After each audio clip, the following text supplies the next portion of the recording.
Welcome back to another episode of Tips and Tricks on Malice TV. My name is Andrew. Spring is the perfect time to spruce up your resume and help you blossom into a great new career.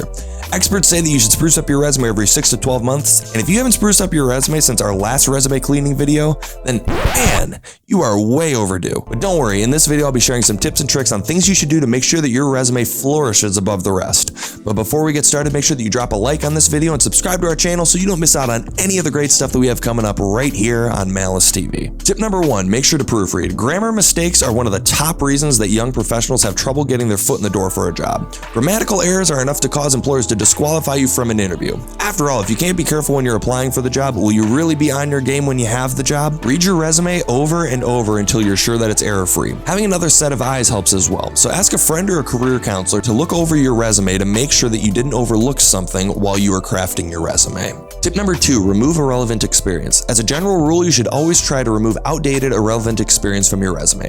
It's important to list experience that is related to your career passion or future job role. For example, if you're applying for a job as an electrician, the lifeguarding job that you did over the summer to earn some extra cash doesn't need to be included in your resume. Tip number 3, use a professional email address. After you apply for a job with your awesome resume that has no errors and is filled with relevant experience, the hiring manager is going to have to get a hold of you. Having an unprofessional email address can be enough to disqualify you from the running for a position.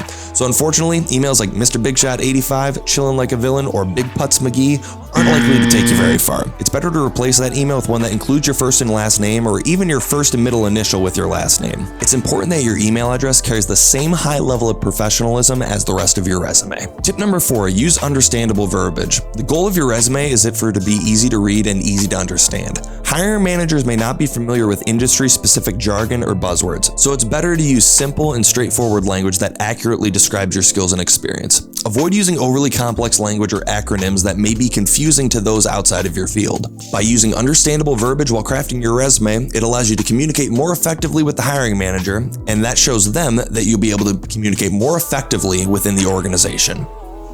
Easy as pie. Follow these tips and tricks on sprucing up your resume and you'll be on your way to landing your dream job. Remember, weeding out the errors, removing irrelevant experience, using a professional email address, and keeping verbiage understandable will keep your resume professional and help you land your dream job. Don't forget to like this video and subscribe to the channel, as well as our pages on Facebook, Instagram, and LinkedIn. This has been Tips and Tricks on Malice TV. We will see you next time.